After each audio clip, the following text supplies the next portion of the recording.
Hey guys, welcome to another video. This time we're in Osaka, Japan, and we at our first hard off. So we'll have a look and see what we can find. What I will do is they have music playing very loud in these places, so I'll just do voiceovers once we get in there. So here we have a junk section, my first shop I went to. And you can see that some of the stuff in here is a little bit pricey. But yeah, I was just looking in there. I did find some bargains though. But yeah, a lot of the stuff is a little bit pricey. That's the issue, is since sort of post-COVID, a lot of prices have gone up in Japan, which is a little bit annoying, but yeah, it's okay. And here we just have some games, like in display cabinets. These were sort of the more expensive ones, not sort of the junk stuff. But yeah, I still had a look at everything because it's quite neat to see all this on display in a shop for sale. And here we have some Super Famicons, Nintendo 64s, and there's the gold Toys R Us version, and some GameCubes. Another one there, GameCubes there, all complete. And here we have some PlayStation 2s, different colours. And we've got PlayStation 3s there. And yeah, sort of had all sorts of things just floating around on the shelves. Good to see. There's an orange GameCube. I bought one of those for about $20 Australian. PS1s, they were everywhere. Yeah, looking at the prices. Some of the PS1s are only like $5 Australian and sort of went up in price from there, depending on the model. And just some boxed consoles and controllers.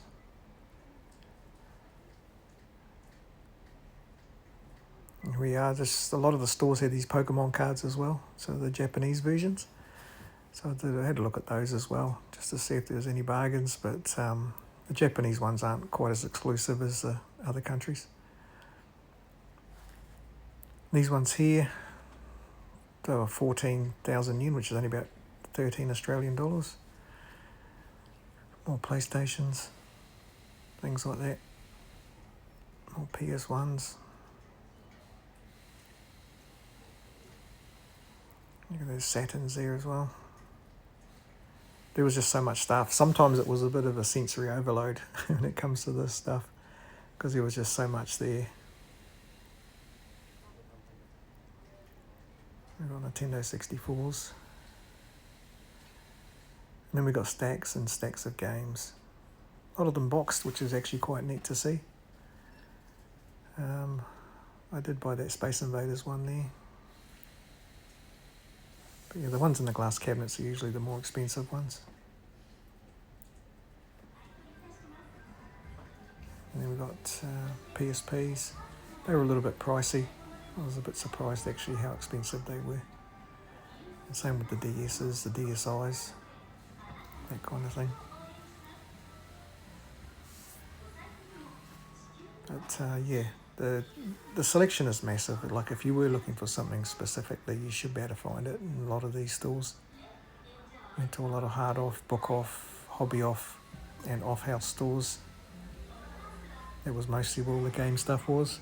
We did go to the odd Second Street store, which is another second-hand store, but they didn't have much gaming stuff. It was mostly clothes and bags and things like that they had. You can see they got musical instruments as well. But yeah, the amount of box stuff was just incredible that you could see. There's just so much there. But yeah, a bit pricey. That was the issue. I did buy some stuff though, but obviously looked at a bit of stuff first. So the Super Potato is a Japanese place. 得意な技を教えてくれることもあります。これはウミガメの水ですよ。乾いた地面を試すことができます。緑を照らしたり、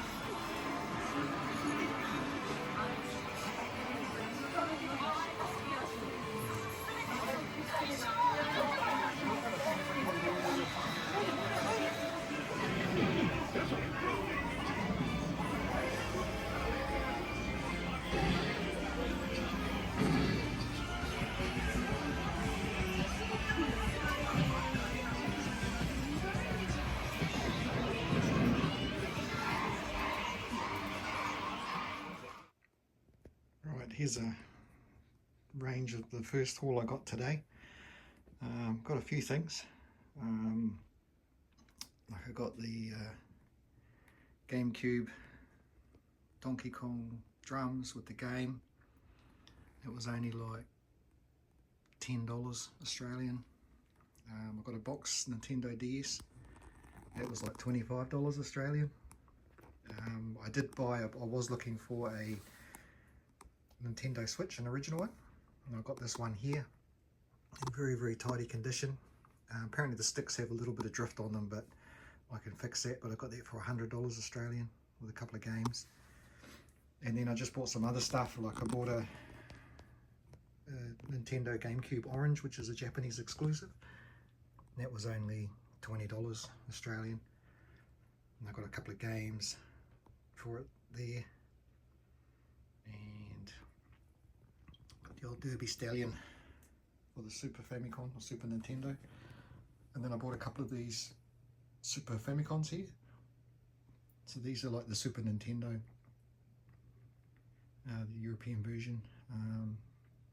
But these were only $12 each, Australian roughly. Plus I got a Nintendo DSi, that was about $20 Australian. It's in fairly tidy condition. Then I just bought some unusual things like these PSP games, which are in these big boxes, which are quite neat.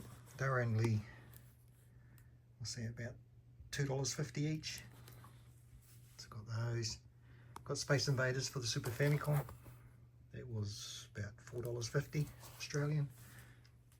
And then I also bought Mario Tennis for the Nintendo 64. It was a little bit more, about $7 Australian, but boxed, which is pretty cool. And then this is another one for the PS Vita. Some kind of other little game, but sort of an exclusive boxed one. That was only about $2.50 Australian as well. Plus just some Game Boy games. Bought a few Tetris ones. They're only about $2.50 each. Yeah, so that's my haul from first day. We're about to head out on another day, and I'll see what else I can find. And here's the day we travelled to Tokyo from Osaka. We'll do a bit more shopping there. And here we go, straight to the junk section again, and just checking out controllers. I mean, I was looking for sort of Super Famicom, Super Nintendo controllers. I found quite a few for $1 each, and there's nothing wrong with them. Some of them just a bit faded with colours, but things like that. But the amount of stuff in the junk section was just crazy. You got PS1s for $5 there. And yeah, there's just all sorts of stuff going on. Super Famicoms, bought a few of those.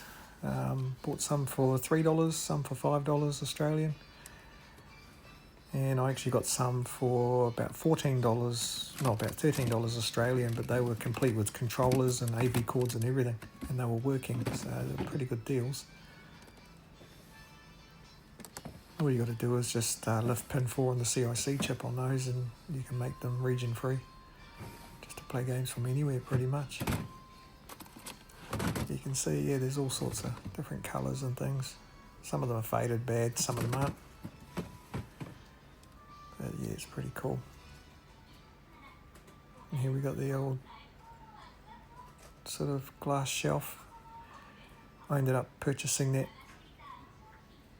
up the top there. That's Famicom disk drive. It was only $5. I bought that. And then you got your Nintendo Switches as well. Some of them were a bit pricey. And some of the old school stuff was a little bit pricey actually. But yeah. There's just some joysticks for different models and things like that. Some box games, some unusual sort of games there that I hadn't seen before. Some die casts. And of course they chuck all the junk tools and speakers in there as well. And there's just bins and bins of things like this, like DVDs, PSP games by themselves, just cartridges loose. As you can see, 110 yen, which is about 90 cents Australian. They're pretty cheap. Most of them were like sports games and that weren't very common. So that are pretty common and yeah, not a lot of people buy. But yeah, there was just so much stuff there.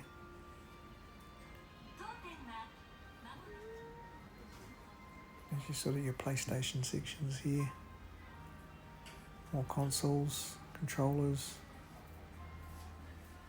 There was a fair bit of Nintendo Switch stuff as well. You got your newer PlayStations there, 3s and 4s. Box controller there. And there's your Saturns. They were a bit expensive, about $80 Australian each, which is quite expensive. And you got your box Famicons up there, Nintendo 64s. They were still pretty pricey, actually, for what they were.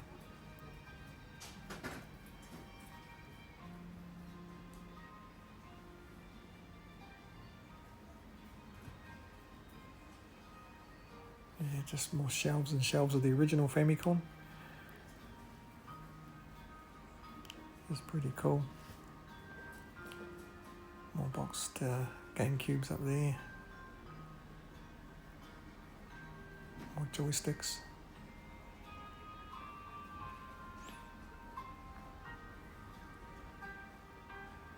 A Super Scope up there. I've already got one of those.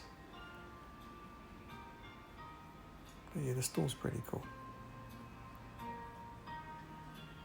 This was probably one of the better ones that I found in Tokyo, actually. I found going out to the suburbs instead of in the main city part, it was actually way better pricing, and the selection was better too.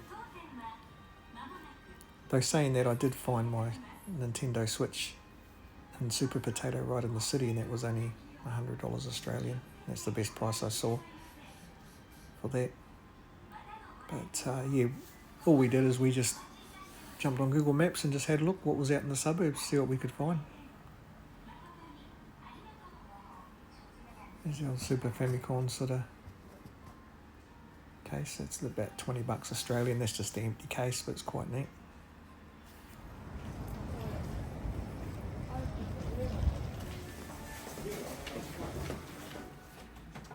And this hobby off place was near Akihabara, actually, in Tokyo, in the main centre. There's a few of them there, but this one wasn't too bad. I bought a few games from here. You can see a little bit pricey, as I found when I went into the cities. It's sort of more towards the main centre. Things were a little bit pricey. See PSPs there, about $200 Australian, which is a bit crazy. But it's still worth having a look at. There you go, original Game Boys, Game Boy Pockets, Game Boy Colors, but they were very pricey as well. Even the Game Boy Advance SP is about $250.